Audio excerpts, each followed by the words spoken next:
What's up guys? So seeing as I'm back again, I thought I'd start by telling you a bit more about me. And I thought Draw My Life would be the best way to do it. So, let's get to it. For what my certificate says, at 3:12 PM on the 14th of February, my mum went through a lot of pain and decided to shoot me out and introduce me to the world. And as you can see, I was born on Valentine's Day. It's not such a good thing. Nah. My parents decided to call me Jaspal Singh Kerrah. And for most of you that don't know, I'm actually Sikh, and that's a Khanda for all you that don't know. Let me introduce you to my family. So, we have my dad, my mum, my brother that's 3 years older than me, and obviously me. For what I remember, I actually had a happy childhood. Always playing with my brother, trying to catch butterflies and playing sword fighting, and obviously just watching cartoons like any other normal child.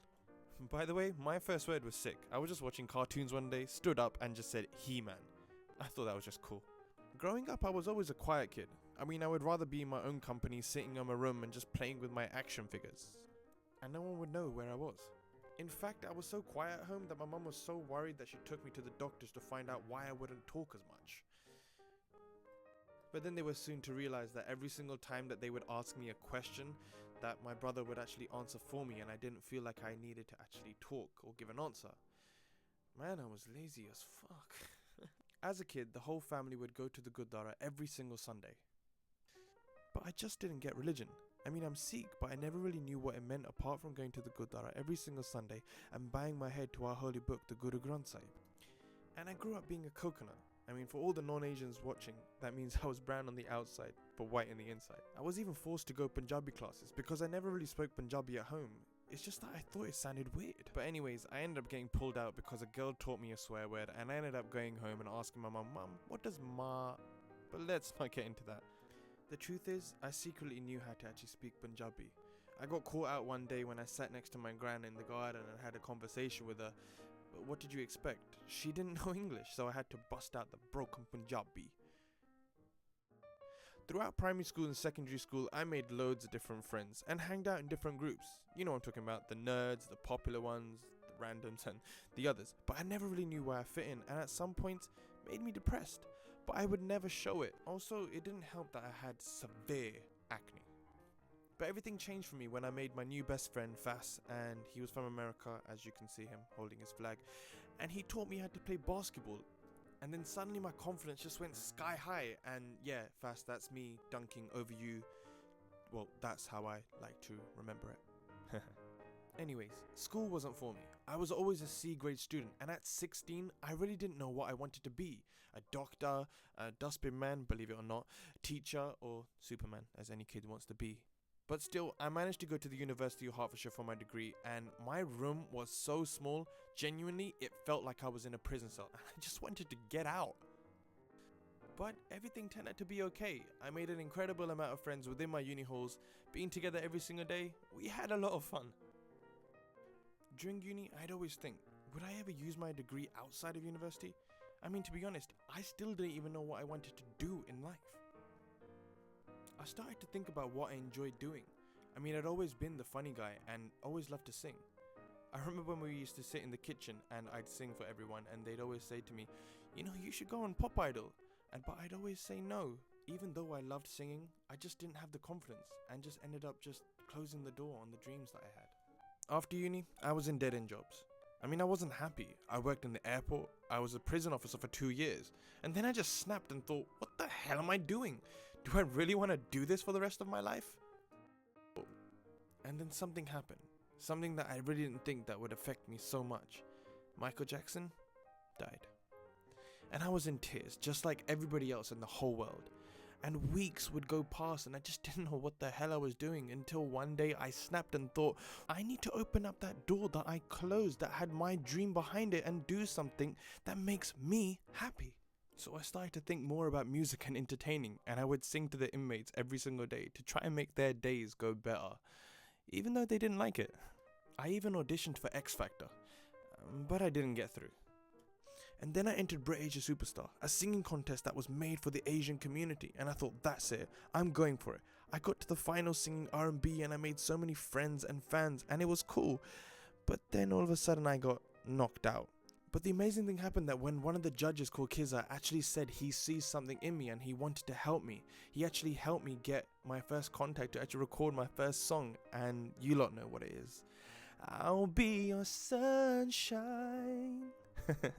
But here's where everything really changed. I thought I needed to find a way to interact with my fans and keep them interested in what I'm doing, and I thought what better way than to make YouTube videos, and I made my first YouTube video called I Hate Valentine's Day. But my views were going up every single day, and I realized that I now know what I want to do. I want to make people laugh, and I want to sing. And YouTube was a great way to do it. I even made a friend that you all know, some guy that wears a bobble hat. And we started to work together, and he had created one of the most biggest YouTube series ever made, Diary of a Badman. Also, this is how Hamza thinks we actually met. So basically, you used to do YouTube, but you only had 2 fans. And even they didn't like you. But then, one day, you were walking in the rain, because your life is shit, and then you saw me. And I was famous. And I had loads of fans. Loads and loads. Like, so many fans, I can't even draw fans. There's too many. Too many fans. And also I was rich and I had lots of money because of my videos and YouTube partnership. And then move. Oh yeah, you can coloring the green. here. And I had gold bars as well. Like, they were blue, but they were really gold. And all the girls loved me. They were looking at me and they're like, they start crying because they loved me so much, and still do. And then I look at you and I laugh. LOL. And then we became friends and built a bond. And that's when you start to get confidence and you start singing about the sun. And you got loads of views. And it was all because of me. Hunk. Let's just leave it as Hunk. Yeah. I had money as well. A lot of money. So much money that I used to throw it away. So I need to cut that in again. These are gold bars, by the way. Gold bars. And the Ferrari. That's a Ferrari. There. Ferrari. Cool. Okay, back to the real story. We even went on a Diary of a Badman tour. We even got flown over to Ireland, where Hamza would do his stand-up routine, I would sing, and the rest of the guys would help present. It has to have been the best 3 years of my life. But later I found out that I was slowly walking away from my own personal dream to make my own channel a success and making music again. This all slowed down when I went into business with my brother and my dad and opened up a vegetarian fast food place called Super Sings, in which is another reason for why I haven't had time to make music or videos. It's cause my dad's got me working like a slave making pizzas with a whip on my back. For the last year I've been really down. I'm feeling lost on what I really want to do. Money's always been an issue as well, so it seems like slowly that door that has my dream behind it is starting to close again. Also, I had things in life that were holding me down from moving on, like a ball and chain not letting me move forward on what I wanted to do. And then I snapped. I went crazy. I was arguing with everyone and anyone, crying without having any reason, leaving me all confused on how to get back on the horse and start to chase my dream again and actually be happy. But thankfully, it was my mum that actually changed things for me this time, saying, "You're not famous, are you?" I was like, "No, not really." And she just kind of said, "Hurry up and get back on it, start making videos, music."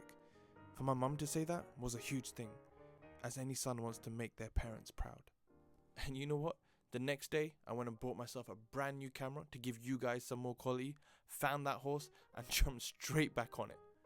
And now I'm back to carry on making videos and music for all the people that have shown me support over the last few years.